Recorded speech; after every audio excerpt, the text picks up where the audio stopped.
I do not want to comment. Je me suis donné toutes les réponses dont j'avais besoin. C'est la Fashion Week. Ils se mettent sur le trottoir, les fashion. What are those? Dior clothes. It's fashion art. Dude. Fashion is hard work, gritty, it's not glamorous. Okay, you know, now, les dés sont jetés. It means like, what can happen, you know? That's all. Hello, Fabien. Hello. Hello. Hi. Thank you. Thanks a lot for coming. My pleasure. I'm excited for this. Yes, the first podcast you were saying before we started. It absolutely is. Yes. So thanks for making the honor. Thanks for giving us the opportunity to talk to you today. I'm pretty sure a lot of people want to hear your story. So let's start easy. Like, where were you born? Where did you go to school?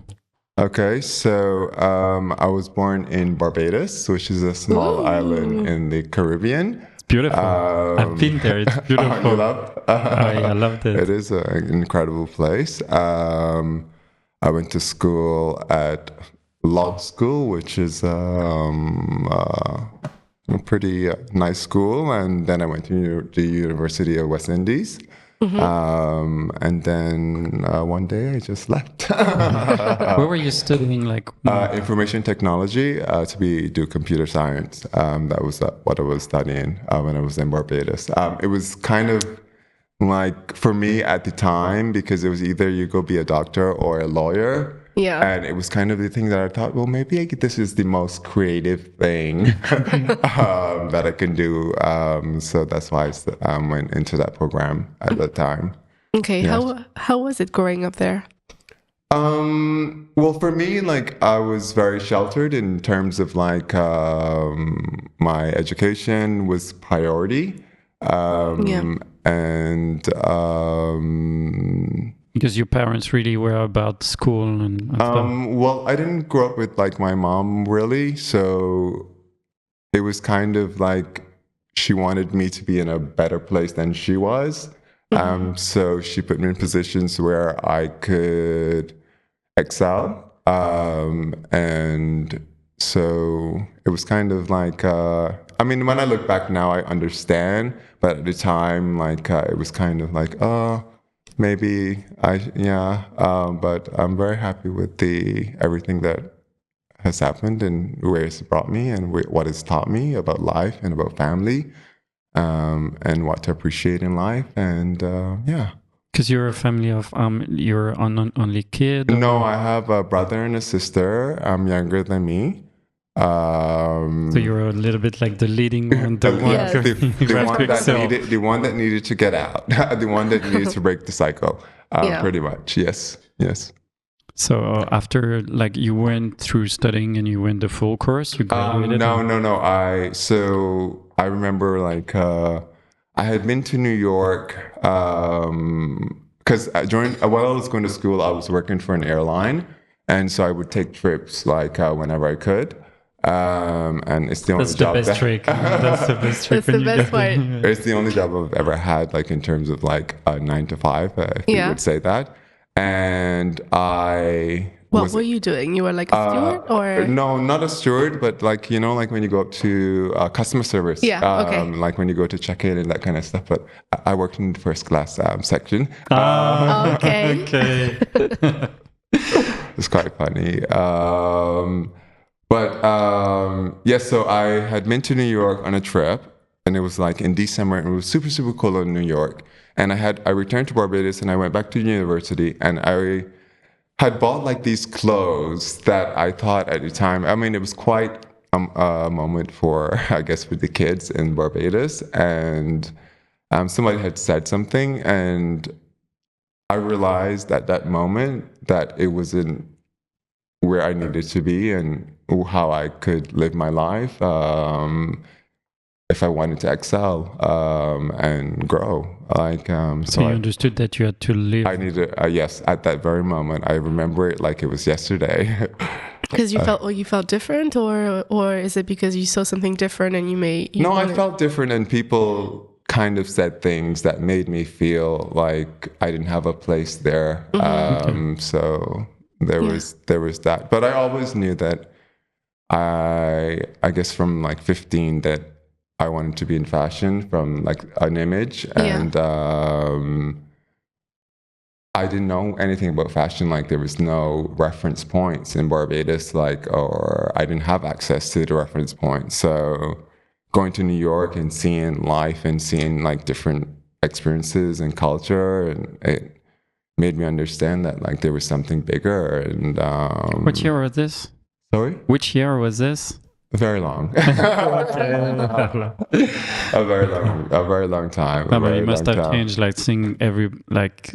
I'm talking about the year because there's eras, you know. So this was so when I left Barbados was 1999, and it was like Madonna was having a moment, Ricky Martin was having a moment. People were loud in the streets. Yes, it was that moment. Yes, it was very silver pants, eccentric. like very like tank tops that were like in silver, like that kind of moment. Yes. Okay, so growing up, what was your relationship with fashion? Because you said you didn't really have access to like information or like I guess documents, but did you have a special relationship with clothes or your style, how you dressed? I guess I always had like a specific style and a specific point of view on how I wanted to look, but in terms of like anything international, I didn't have access to. So I kind of like I used to stitch Nike into my clothes. Like I used to make like my own Nike denim. Nike didn't make denim, but I would stitch like the Nike logo into like my trousers and like those DIY. kind of things. Yeah, a lot of DIY. Yes, a lot of DIY. It's crazy because Nike is really the brand that everywhere in the world, you know, any country. But people, like if they say a brand, they're going to say Nike. That and Calvin Klein, because Calvin Klein was also that moment for me too. That was like the defining moment, like, because in the Caribbean, like it's very British, like real Barbados is a British colony. And so it's very like fabric curtains, fabric chairs, fabric sofas, and that kind of thing. That was the aesthetic. And if you had wealth, that was your point of view. Okay. And I had seen this Calvin Klein ad, and I don't know how I came across it. I think it might have been just like a rip out in a magazine, and I saw this ad, and it looked like the Caribbean, but it wasn't. But it was so minimal, and it just opened my eyes, and it was just like, wow, like you don't need to put a curtain at your window. You can have your window like just the glass window and no curtain, and it just really opened my eyes to wanting to travel and wanting to see other things. And that's why I always say it's so important for kids not to say, well, I need to get away from my life and wherever you're growing up. But it's so important to experience different cultures and travel and see different things, because it helps inform you and helps make you a better human. I find, or I think, it's one of my great beliefs that if you don't travel, outside of how you grow up, you're not educated in a way that like you're not reminded. Yeah, it's so important. It's a luxury, but it's so important to see different cultures and and that's what one of the things I think we're missing now is that like we're so stuck in the scroll that we don't communicate the way we used to anymore. So we're missing that human connection. We're missing that genuine, like, it's conversation, like just being able to speak to somebody that's from another culture and understand like why they bow a certain way or understand why they do a thing a certain way. Just understanding, like you might not agree with it or whatever, but just having the understanding, the knowledge about it makes you better, because like then when you go back, then you can have respect for people that you didn't grow up or you don't see that look like that don't look like you. The world is so different, you know. And if you don't travel, if you don't see other culture, like you were saying, you're stunted in your growth. Yeah, it's funny because we have access to so much more information. Like you can have access to this kind of information sitting here, you know, but it's cold information, you know. You don't get to experience and feel the feels. It's so very different. One thing to look at an image on on the phone of a place and to actually be there and be immersed in it. Like the sound, the smell, everything. Yeah, the sound, the smell. It's like through all your the emotion you get. It's so incredible, like to experience the place for the first time. Like it's I don't know, like it's for me, it's like the first time in New York. Yeah, I guess must have been. Yeah, I remember my first time in New York. It was like wow. It's like like I just went to Africa for the first time in April. Oh, where did you go? And I went to Senegal. Oh, amazing. I hadn't. For me, it was kind of one of those wow moments because I hadn't seen like people like hold hands, walk down the street together. Like it was like almost like just like community that like I mean because here in Europe, which I love, like I love Paris and I love New York and these big cities, but like you can get into an elevator, you can walk up a stairs and not say hi to the person, but like you pull that in the Caribbean or you pull that in Africa, people look at you like like what are you doing? So you're being really really rude. That's not how I grew up. I grew up like you spoke to your elders, you were respectful to people that were older than so it was quite nice and it was quite like refreshing and awakening for me at that experience. So travel. yeah. So New York is the plan. So how you go from like working for an airline, sorry, working for an airline to, okay, I'm going to move to New York. What was the plan? Like, how did it go? So I didn't have a plan per se. I just knew that I wanted to work in fashion and I had a specific skill set in terms of like in information technology or computer science. Like I knew about like programming, I knew about like design and that kind of thing. So I figured, well, if I get to New York, I'll figure it out.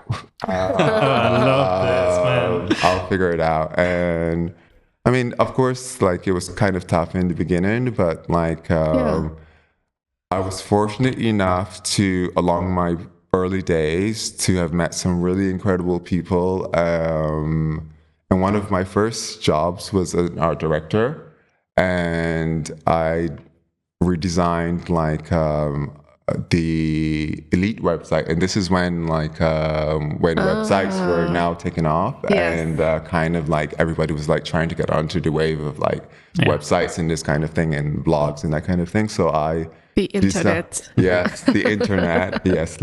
So I designed the Elite. Well, I did the design for Elite. And then all the other agencies adopted this design. And then I figured, well, maybe there's something here. So I did that for a minute. Yeah, I did it for a minute. Yeah. Do you remember how you got that first job? Like, did you move to New York and then find it? Or did you, No, what was that transition? When I moved to New York, how I got by is like I did like little graphic design jobs. I would like make a drawing and sell a drawing when I needed money. Like just little things like that. And then I met this guy called Wayne Sterling, who used to work at models.com. And he was, you would know Wayne. And he used to consult for model agencies. Okay. And he had seen some of the graphic stuff that I had done. And he was like, hey, like, what do you think about like just making a layout for how we could present models in a way that like how, because at the time, like models would come with portfolios that were very well designed and very well packaged. I mean, it's quite different now in terms of like, if you get a card, you're lucky. So they and for Elite, I mean, like one of the biggest agencies in the world, they wanted to translate their aesthetic on the web, but not lose their point of view in terms of like, what Elite represented at that time. So they wanted something very high-end, very luxurious. Like, so, I mean, I did a lot of research, so, I mean, it was through the relationship that I had built with Wayne and because I shot like, I used to shoot little model interviews for models.com. And so there was that, yes. So you had your first camera at the same time? Yeah. You arrived in New York, or it was before? No, I've never owned a camera until maybe 2016. Okay. Like my own camera, I should say. I was always borrowing, but I used to shoot little videos of like little model interviews and that kind of thing, like Tony Garn and like all these girls, like before they broke out and stuff like that. I'm very grateful for Wayne, who's just disappeared off the face of this earth. But if he hears this, like, where are you, sir? We'll give you a call. Yeah. Okay, so after that, what was the next step? Okay, so after that, I started to get some traction in terms of like art direction, and a lot of times, like when I was designing agency sites, like I would find that I didn't really like the images that I was putting into the portfolios. So I started to shoot like my friends and like models and this kind of thing. So I would be happy with like the full package of images. And I had shot this one girl called Jasmine, who goes by Golden Barbie. And at the same time, I had this website of my favorite things. And it was called Star. And it was kind of like, it was under another magazine because they had like a blog part. Like a blog part of their website. And I got like a section based on... And so it used to be like it was all black, and I used to do cutouts of like all my favorite things that I loved that were always black or like very sleek and that kind of thing. And somebody from Kanye's team had seen this blog, and I mean, to be honest, like I had maybe like 40 people visiting this blog per day, something like really low. And they asked me to design his blog because he wanted to do a blog that was in his aesthetic or his point of view at the time. And so I did that, and then I photographed him, and then I started to photograph all the artists that were on his label, and then it just kind of propelled from there. Okay, so you were under the Donda umbrella, right? Yes, I was under the Donda umbrella. Not Donda at the time, but it was good music. Okay. At the time, it became Donda after, but yes, I worked for them for a very long time, yes. So that must have been like a big step up for you, like in terms of how it was big at the moment. Like, what did you learn in that period? Well, at the moment when I worked with Kanye, he had just come off the Taylor Swift incident. So it was kind of like this moment of trying to come back and trying to rebuild. So it was probably my most creative time because he was very trusted and very open to hearing about like new designers, and I was probably the only person that was really in fashion within the group. Of course, like Rennie Lou, the stylist, like she was in fashion, and I remember like we met like the guy from Vuitton, like at the time, Demna, like when nobody knew about like him, and I mean, because they were trying to dress Kim, but it was like these tracksuits that wouldn't fit her, so it was quite interesting. But so that happened, and yeah. So that lasted like how long did you? So I worked full time for Kanye about 3 years, and then he did his first collection, and then I came to Paris. So the first collection, that was his first show in Paris. His first show in Paris, which was DW. In reference to his mom. That was his first collection, and after I had shot all this content, video and photos and stuff, and he wanted to make a documentary of the process. And so I spent like a year in Paris working on this documentary with my friend and all these different editors, which never came out because nobody wanted to pay the money for the actual documentary, like because he had invested all his money in this project. It lasted like 2 seasons. There was I remember I was there on the first season. On the first season? Yeah, I was managing this girl who did the show. Oh, wow. And I remember on the second show, and I didn't go, but I remember at night there was like this karting thing. Oh, like a go-kart. Like, yeah, we had like a go-kart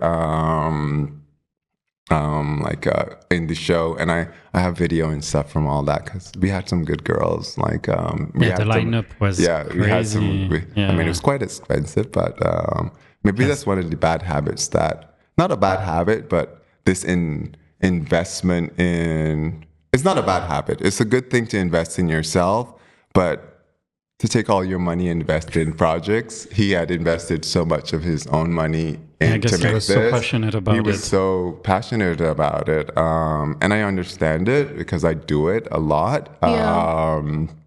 But I think it's also a thing that when you have money and you want to start a project, you go overboard versus when you start a project being broke, you're more creative and you probably get the same result, but you're a bit more creative, so you spend less. Yeah, I know. Yeah, I agree. Good to keep that mentality sometimes. Yeah, true. The hustler mentality always. So I imagine like you fell in love with Paris then, no? Yes, I did. I did fall in love with Paris. I mean, from the first time I came here, even though I didn't speak French at the time, I did French in school, but I was not a French speaker. Legally, I am now. Okay, I didn't even know that. I did like my B1 and stuff. So I can speak. Yes, I can. Yes. We'll do like after this. A couple of tries. Yes. So Paris, the documentaries. So we worked on the documentary for 1 year, and then I met my partner during this time, and I mean. So fell in love in Paris for real. I fell in love in Paris for real. That's like the real movie story. Yeah. And then I had a moment where I fell out of love of taking photos. I fell out of love of being creative, I should say. Really? Yeah, because like if you're on all the time, every day, and not... Because like when I used to be in New York, I had moments where I had time to go look at a book. I had time to go look at another reference. I had time to take in and experience and learn new things. But when you're constantly like on every single day and producing and that kind of thing, like it takes away from what made you special in the first place. The inspiration comes from the real life. Yeah. If you don't get a real life from the other side, there's no more inspiration. There's no more inspo. So I got to a place where I was like, okay, I need a break. Yeah. I need to figure things out. And lucky enough, I'm very conservative when it comes to money. So I had saved, and I said, okay, so I'm going to take a break. And one of my friends said, you know what, like Berlin was kind of like New York, like in the 70s, like maybe like this is a place that you can go to. And you can just live and like be okay to catch your to kind of figure out things. And so I went to Berlin, and it was like a great time like in my life because I was just painting, and I had never painted like since I was a kid. Like I didn't paint since I was a kid, I should say. And so I got like 30 canvases. All like massive, because I had like an incredible space, like maybe 300 square meters. Yeah, I was about to say life was also it was so life was cheap like then. Life was was good. It was good. It was good, and it was not crazy expensive, and I was able to like create and just like fall in love again with like the process and and my first project after Berlin was this John Legend album packaging. And I was still painting at the time, and I was kind of like, okay, what can I do? Because he didn't want to be on the cover of the album. So they said, can you propose us some things? And so I went to like the dollar store behind the house, and I got these flowers, and then I just like dipped them in black paint and just photographed them on my iPhone. And that was the packaging for his project at the time. But then it just got me like really excited about like images again and wanting to photograph again. And so it was, It's crazy how it works. You know, the cycles and the doubts and everything. Yeah, absolutely. Yeah. Okay, so what happens after that? You stay in Berlin? I stayed in Berlin, and then... Did you paint the 30 canvases? Yes, I do, and I still have them. And some are in my apartment, some are in my house in Normandy, some are like my belle-mère. So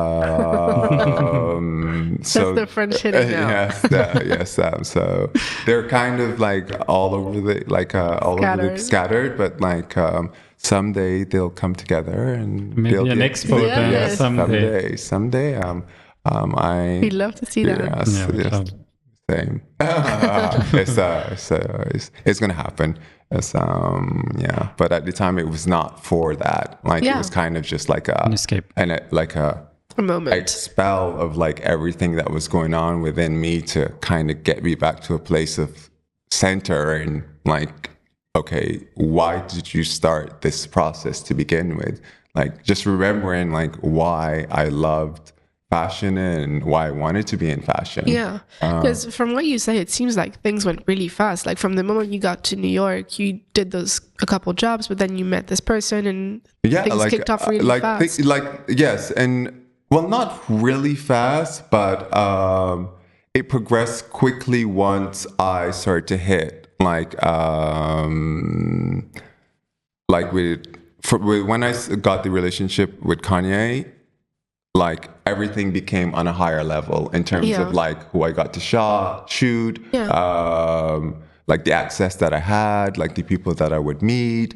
It's been opening doors for so many people for so long. He's like one of the kindest and most gentle people that I've ever met, and so open to new talent. And a lot of times, I find New York one of these incredible cities where they always say if you make it in America, in New York, you can make it anywhere. And it really, I don't know what it is like now, but at the time it was really like a true testament to humans at the time, like where you could go out to a party and hang out with somebody, and the next day you could be in their studio, like working with them, like. So there was like it was a very, very special time, and like and I found that in Berlin. Like I should say, like I would go to galleries and I would tell a galleryist, hey, I'm here, I'm painting, I don't know, and they would like, oh, I want to come see. And it was kind of like they were so open, like nobody said, oh, like have you ever made a painting before? Have you ever everybody was like, oh, we're gonna come see, like we're gonna. And I just learned so much about just the process of like being an artist. And my paintings are based on the Pope, because that's when the Pope was being sworn in, the new Pope was being sworn in. So I have this kind of relationship with religion in terms of like, it's one of those things that it's a moment, I should say. And so at the time it was kind of like there was a lot of, it was everywhere. And so there's something that's recurrent in my work is that I like to pull from reality a lot. And so I pulled from that, but I deconstructed it in a way that I found interesting at the time. I really want to see it. You've been teasing too much. So that was an era after that John Legend cover. John Legend, and then after that, like Kanye asked me to come to Paris because he was recording a new album, and I came to Paris and shot that. And once after the documentary, I stayed in Paris. And I've been here, but I have to say, like, photography's always been part of the puzzle for me. It's never been like my entire, like, this is your end goal. Like, photography is one of the aspects of my process and one of the things that I did. And I think is important as creatives that is really it's nice to have like one thing that you love and you can gear yourself. And there's nothing wrong with just saying, I am a photographer and I love this and that's my job. But I think if you want to grow and you want to like excel in life, like in terms of like, you need to try things. You need to be open to trying things and seeing what you love. Maybe you style something, because I think of like the early days of OffWhite. Like I would style, I would do like I would do go-sees, I would do all these kind of things like that just to see. Well, maybe I like this more. Like and now I have the knowledge of what a go-see is like. I know. So I understand the psyche of like when a model comes in now, what they're thinking, the fear, all these different things that you feel, the stress, like, and a lot of people don't understand, like, in this industry, it's a lot of like communicant based. So one feeds another. If you understand the big picture, I think you're better at your job. Absolutely. It's really important to see the different aspects and components of making an image, because it's not just 2D. It's like, it's a very human thing. I think it's super important. Now, I would love for you to speak about the OffWhite, I would say, Odyssey, like the first time we met. Was the first time when Virgil like decided to launch OffWhite and came to Paris, and you were there from the beginning. And really in the creative process, as you were saying, like styling, and remember you painting stuff. But so, like I imagine the relationship came through Kanye. Yes. So Virgil worked for Kanye as well, and so like we were all friends and we all hung out and did stuff together, and we had been to one of my friends' wedding, and we had come to we were coming back to Paris, and I don't know why we took the bus, but we took like the bus from Charles de Gaulle to the center of Paris.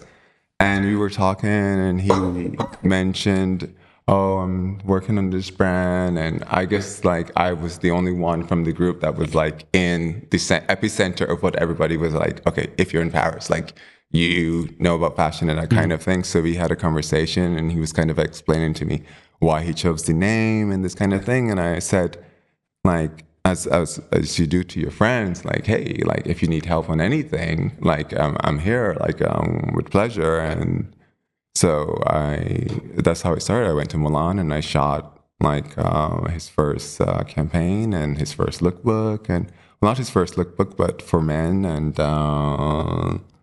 and then it just went from there. Like, I mean, we started very small, and a lot of times we were making images. We didn't have an outlet for them. Like we were shooting like. You remember the stuff that we shot at Studio Montmartre on the couch? Oh yeah. We didn't have Jan. With Jan too. It's so fun. Oh. Yeah, it's so funny. Like we didn't know where this was going. I remember like, okay, we're just gonna shoot. Like, bring a girl. We got a couple of friends. Everybody's gonna be on the couch on the. It was crazy. I know, it's so crazy because I have a GoPro footage of this moment and we spent like I guess we were shooting for like maybe like 5 hours, and Kanye came. I remember him like, sitting on the floor. Yeah, he like, was sitting on the floor. Kanye was right here, sitting on the floor, just looking like, just being in the moment. It was quite special. And that time, the energy, because that was kind of the moment when, like, we all realized, like, okay, there's something here, something is happening. Like, because we had like rappers like Playboy, Carti, and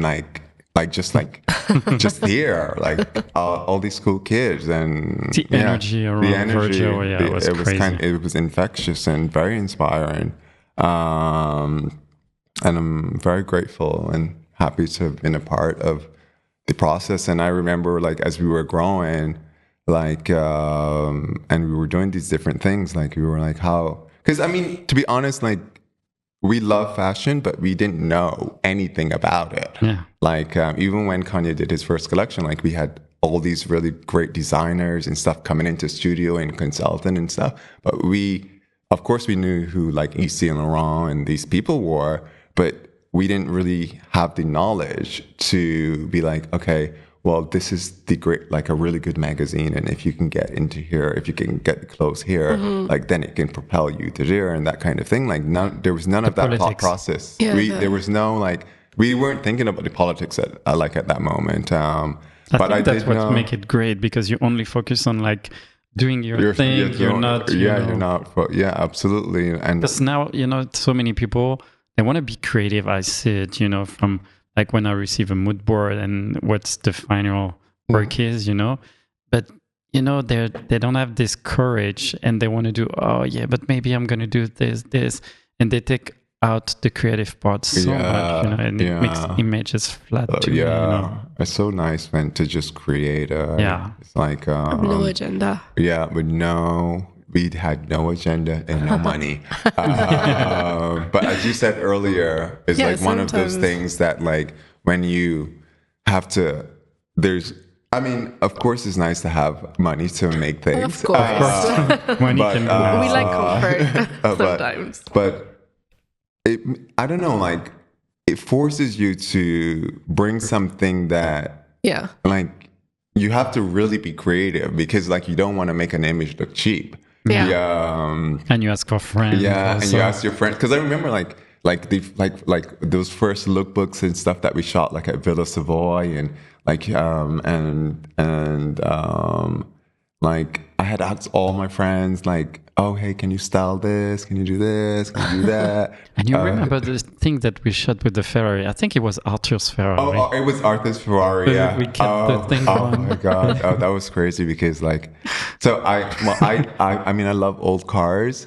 But I think you didn't know the value at the time, be honest. I mean, I knew it was an expensive car, but I didn't know that it was expensive. That like it would be a problem if she climbed up on the car. And there's a whole way of getting on the top of the car without like damaging it. But like, it was a very special time.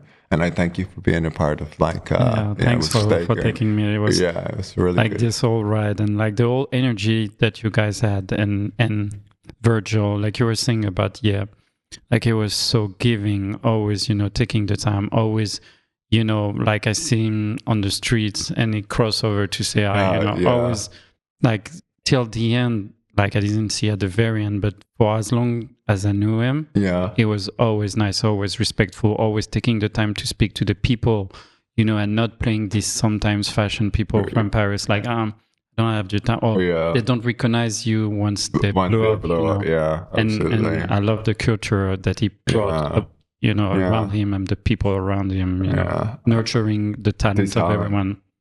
I was very lucky to be on a little part of this era. Absolutely. I think it's so important, like for young creators, to understand that once you open the door, like you need to leave it open, as Virgil used to say, like for others to come in, because a lot of people are quick to shut it. People are quick. They're like, I'm in, and I think a lot of people do that when they also move to other countries. Like once they get like their status, like they forget. Like, well, I'm here now. Door closed. No, but it's just like it's very, very important. I think to always keep in mind that like, hey, like the next generation, like, and now like when I think about images and when I create images now, like I'm always thinking about, hey, like maybe on the off chance somebody, as you were saying like earlier, like we have access now, you can see something that you wouldn't probably not have seen like 10 years or 20 years ago. You can easily see it on your TikTok or your Instagram or whatever platform you use in a second. And it's so important that like we communicate things that are inspiring, but also that are thoughtful and with love, because like when people, and this is a thing, I have a thing against showing guns in images, because I think we perpetuate this violence and we normalize it in a way from a young kid like playing with a toy gun. Like, and this is something that's very personal to me, and maybe like other people have different stances on guns and that's their thing. But I think when you when a kid that's under 5 or 6 and they're playing with toy guns, like it's fun for them at the moment, but like these things that we experience at a very young age, like we carry. Yeah, of whether course. you see it at 5 or 6, when you're older, it pops up in some way. It lives a Of print. course. Yes. Yeah, and I think it's very important as creators and people that have influence and power that you don't have to be PC all the time, but you need to be very careful in what you put into the universe and what you show to kids, because kids are like, they're influenced by what they see. Like people like forget this. Like, yes, your mom and dad can tell you, don't do that. But if you see it on TV all the time in every movie, you're going to think it's okay. It's normal. And it's not. So I totally agree. yeah, it's just one of those things that like drives me insane. Try to be mindful. Yeah, I think you have to be very, very mindful of what you put into the universe, because like when you have power and you influence people, like you have to take it with care and kindness, because it's a privilege. I don't know. Like, yeah. Yeah. I have a side question that I've been keeping for a few minutes now. You said the word documenting a couple times, and you said before you had your GoPro during the shoot. Is it something that you do often, that you document your life? Yeah, well, not my life per se, but like But experiences. like my experiences, and I guess you can go back and see everything I've done every day since maybe 2005, because I have a daily to do or goal, task, whatever, and it kind of guides like how my day, and I have one for a day, and I have one for the year, and I have one bigger picture, like mind mapping, and so I kind of document in that way, like, and that's how I stay on track in terms of what I think. And I What don't you like mean, like a routine? Like sorry, I don't know. like more like not a routine, but kind of like Vision a boards and vision stuff. board and a guide to Your evolution and how how I want to get to where I want to get to. Because I think, like, as I said, like when I started, I didn't know about fashion. I didn't know how to get to this point where I am. But so I always marked, okay, I'm going to do this today, I'm going to do that tomorrow, and kind of just try to follow a path in that way. Yeah. And on shoots, I document, and now like my first assistant, like he documents a lot. Yeah. And it's so funny because we for a year, we were talking about shooting a lot of behind the scenes about on the brink of Vogue. Because we were like, okay, why hasn't it happened kind of thing. No, it just happened. So On the it's last like UK. so he was so he has a lot of footage of me, and he's the only person that has content of me at work. I normally don't like to be videoed or photographed when I'm working, but I do document some element of my work. And It's so interesting. Will you ever use any of those things? Maybe when I'm dead. Oh, come on. Come on, before. No, I think is like I am a person who doesn't really like to look back. In a way, I'm always thinking about, not in a way of fear but it's more in a way of like, this energy that I have now is kind of like, okay, what's next? Because when you dwell on your past, sometimes you build an ego that like puts you in a place where you sometimes lose out. Like, and I think now we're living in a situation where there's no place for ego anymore. Like, yes, of course, there's still people that still think in a very one-minded way, but I think it's not a good thing to be, oh, well, I did this and that, and so I should get this and that. No, I don't think. No entitlement. You're not owned anything. Yeah, you're not. You absolutely are not. And I think a lot of people need to understand, like, a lot of the like brands that you work with, they do not owe you a thing. Amen to that. Like, I think sometimes you get caught up because like you think, oh, well, these are my friends and what have you. But it's just like, it's a business at the end of the day for a lot of people, and just understanding that as well. Like, and on that note, I should say, as creators, you should always keep something for you, or always do something for you. Like, yes, it's okay to give ideas and create for other brands because it's exciting to see your images or your work live on big platforms. But if you don't do something for yourself, or you lose a part of who you are. So I think that's one important thing, that you need to make something or keep something, or even if it's a tiny little thing that you do that is yours, that is your voice. Because like when you're working for a big brand, at the end of the day, it's that brand. It's a little bit, and yeah, that like, and a lot of people don't understand that. Like sometimes you work with somebody and you think, and they tell you, oh, well, and an assistant, and they're like, well, when do I start to shoot? I'm like, well, you haven't learned anything yet. So it's just to understand that, like, at the end of the day, like some of these brands that you work for, it's like, they change creative directors, they change art directors, change the CEO. They change CEO, and it has nothing to do with you, and you can't take these things personally, and you just need to be able to separate the two and understand the different levels of working for big brands and that kind of thing. It's not like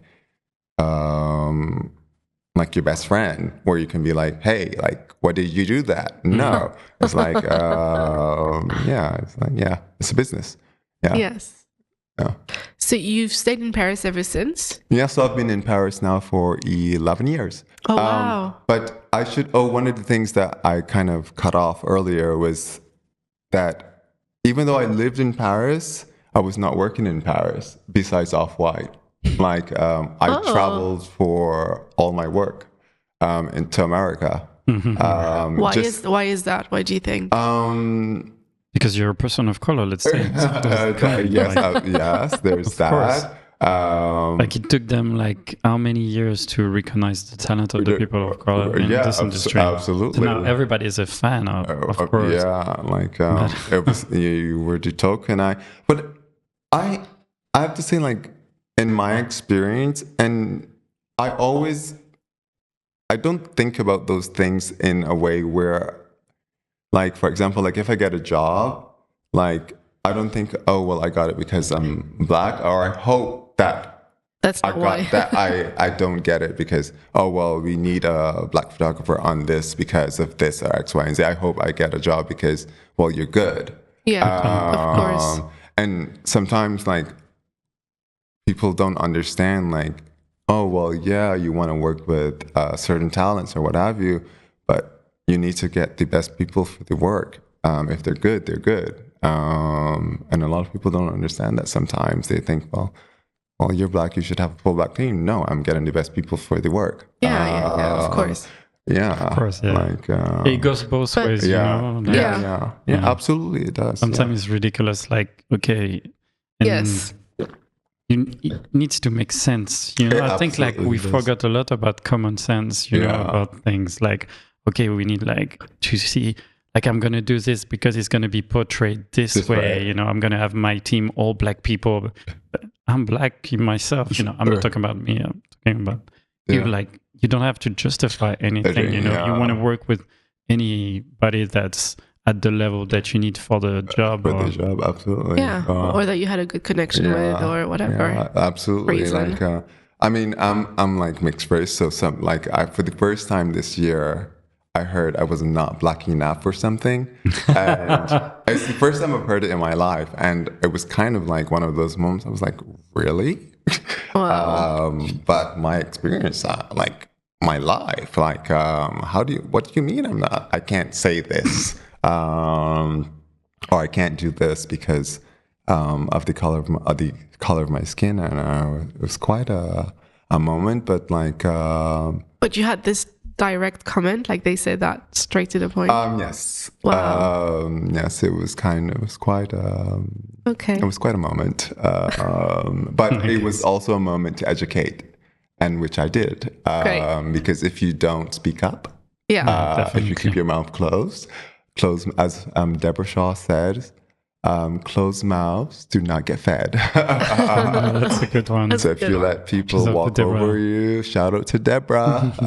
If you don't let people know, and you don't have to say it in a bad and harsh way. You just I think that's even more powerful. You know, I think when I was younger, there was a lot of things that get me angry, and you want to overreact. You know, show how passionate you are.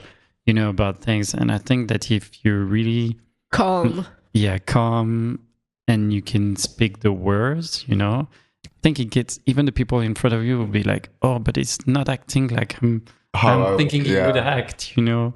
It's more powerful. Like when you communicate clearly and precise, exactly why it's wrong. There's power in that.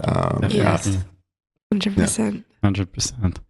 So let's get back a little bit to fashion. Like, so what you say, like, was your big steps, like big moment in your career? You say, oh, like after OffWhite and stuff, like what was the thing when you came really into fashion, understanding more like about the dynamics and the politics and the editorial and everything? Yeah. What was the moment that you say, oh, because you were talking about like what I want to do next, like what was the milestone on those couple of last years? You're like, I'm super happy I've done this.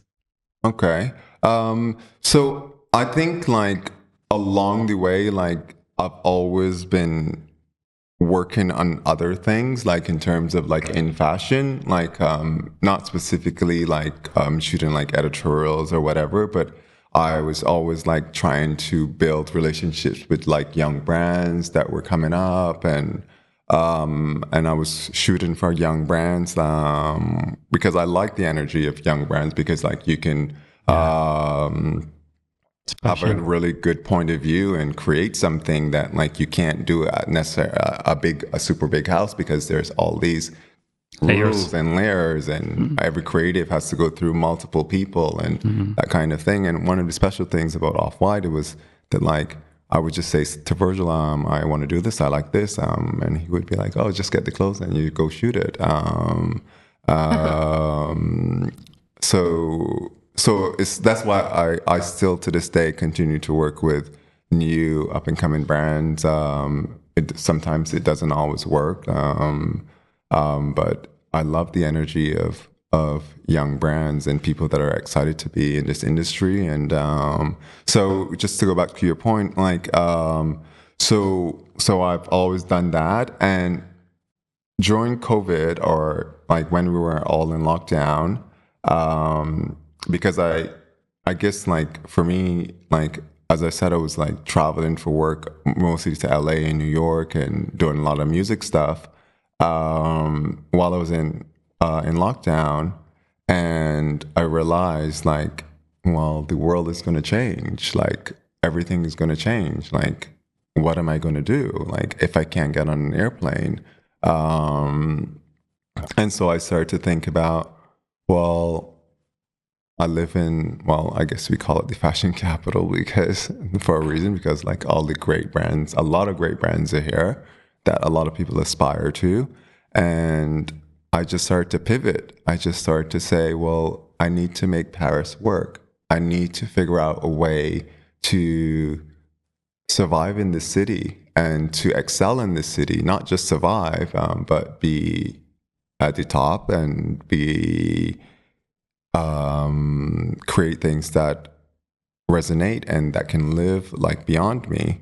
And so not everything came at once. I started to shoot for like a lot of small like indie magazines, and I mean even with indie magazines it's super difficult to get like an editorial because they don't have money. And I say like photography now is like a rich man's game, because like you have to invest all your money into editorials and projects. Yeah, people don't get that. I wouldn't say the name, but I've been working on editorials who I know the photographer put like 10K, 15K on top of like the amount money, like the small amount of money that the magazine had, you know. But I know. It's like the investment on yourself, but it can be really tricky if you don't get like the commercial work to compensate. Compensate is absolutely. It's one of those things like you really have to invest in you and believe in you. Because for example, like I can shoot an editorial now, and I invest my money, and I know that 2 years from now it's going to be on a mood board of a client, and it happens like that. And it's been happening like that for a really long time now. Like sometimes like a client would come to me and it's like an image that I shot 2 years ago, and it's not my new work. It's like something that I shot a really long time ago. And then like a lot of photographers tell me that like, hey, like I'm on set and your images are on the mood board. So it's like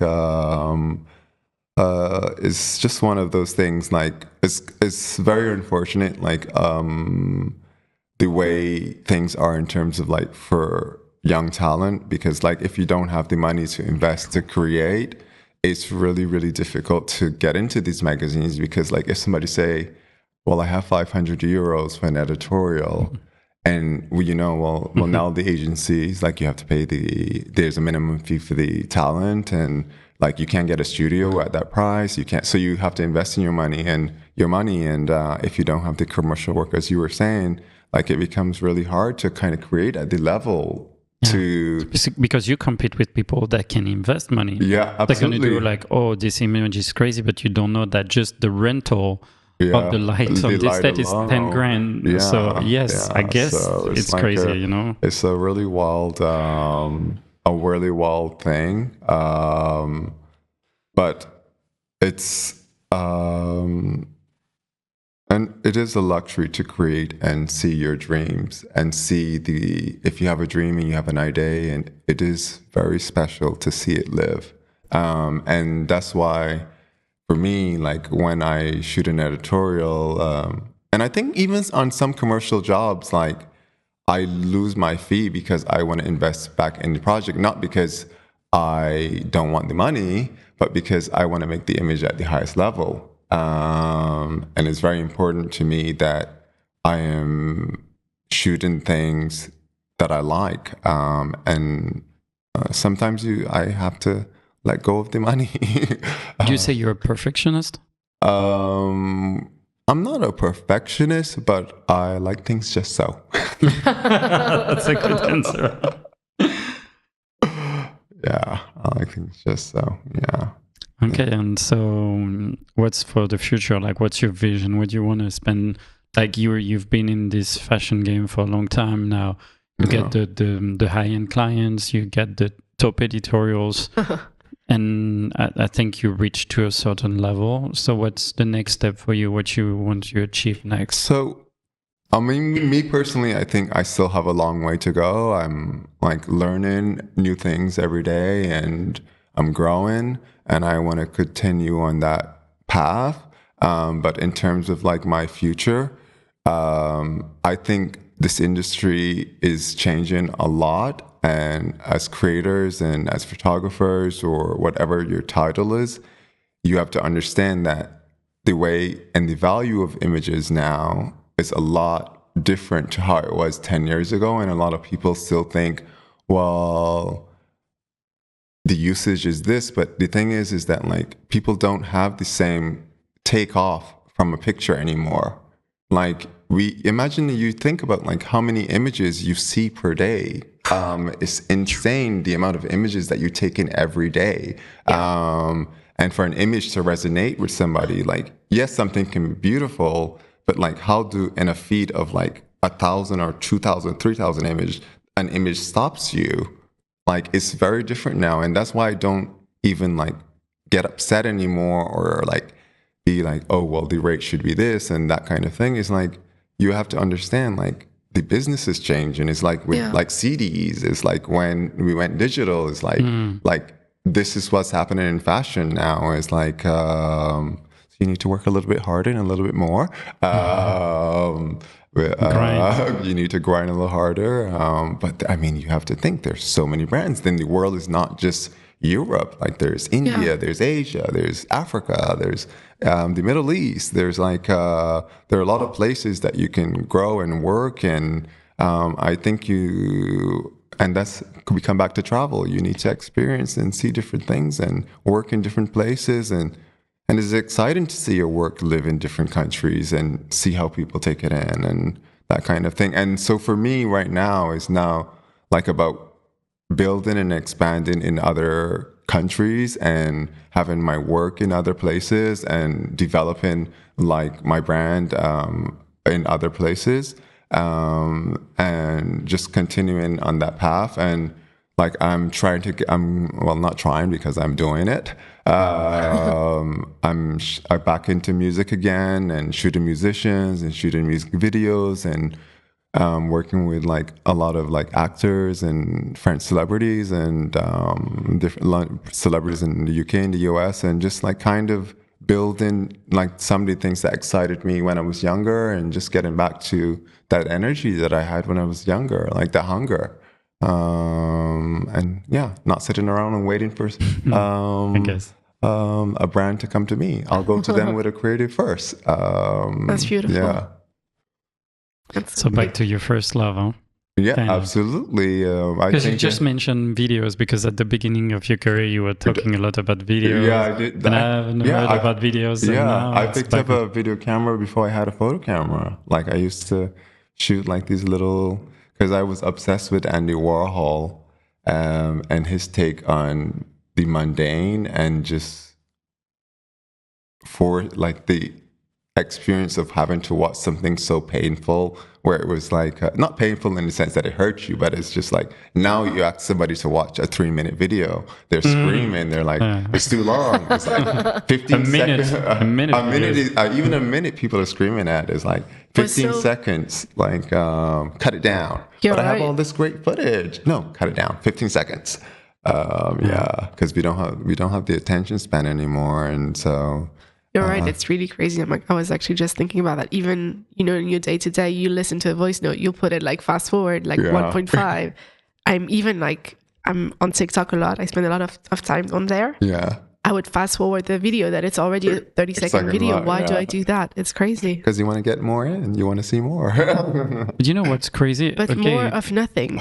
Yeah, I think that's emptiness. also the value of what you're looking at. Because, you know, when you see let's talk about podcast, I was reading this thing of the one that I wanted to see. Yeah, because we're saying that while recording an hour-long content. Yeah, but people love to spend time listening to things that will bring value. I think you want to fast forward things that you think have no value. You know, I think it's like money. When you get it easily, you know, you spend it easily. And when it's hard work, you think about it twice. You know what I mean? True. And I think like time becomes a commodity. And when you want to, if you want to speed up someone saying something, it's not important. If it's your mother, like saying something important, you're going to listen to her. You know, I think we just prioritize now. Everything is like a commodity time. Yeah. So we just adapt. Okay, this needs to be 5 seconds of my life. So fast forward it. That's crazy. I say time is a luxury, and it's very important, like how you spend it. Yes. I think because I do listen to some podcasts, like the thing about podcasts that I find or long form content, that it's, especially when is a topic matter that you're passionate or love, like you can listen to it because you can come back, you can pick up, like where you, like it doesn't, like you can drop out for 5 minutes and then come back and like understand what's happening, like whereas like with 15-second clips, if you miss a moment, like, well, you didn't see it. You lost it. You just clicked it. It's too much. Yeah, absolutely. For me, I listen to podcasts in a couple of I love the long ones, 2 hours, 3 hours. And you listen 20 minutes by 20 or an hour and you come back. That's a good point what you said. Yeah, absolutely. Always come back. Yeah.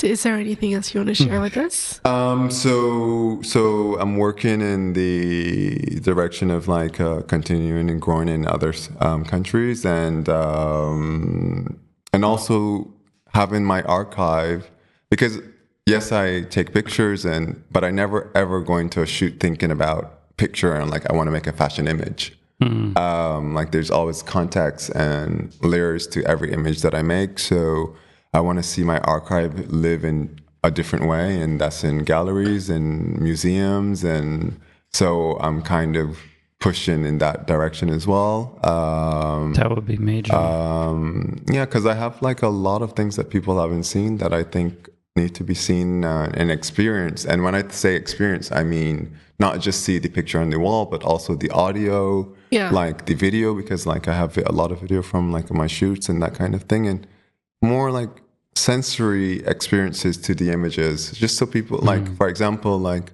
I have a show coming up on the 9th, my first solo show in Paris, which I'm super excited about. And the 9th of November? The 9th of November. Okay, wow. And it was images that I shot in Senegal in April. Okay. And they're some of my favorite images because they remind me of home.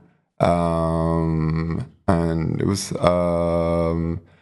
and I just want to create these, I want people to feel what I felt like to shoot those images. And so it's the audio of like the people talking in the background and this kind of thing. And the next one, it will be in the London. And so I'm just moving in that direction and just seeing the work live and just to continue to do all these like creative things. And then also like give back, like, have you ever shot, like, have you done something in Barbados? I've never shot in Barbados, so that's one of the things that's on my agenda for 2024 to do a project there. And I would love to work on that. Yeah, yes. Let's do something for Barbados, honestly. Yeah, I know, like, because my mom still lives in Barbados, so I haven't seen her in a while, so it would be nice to do a project there.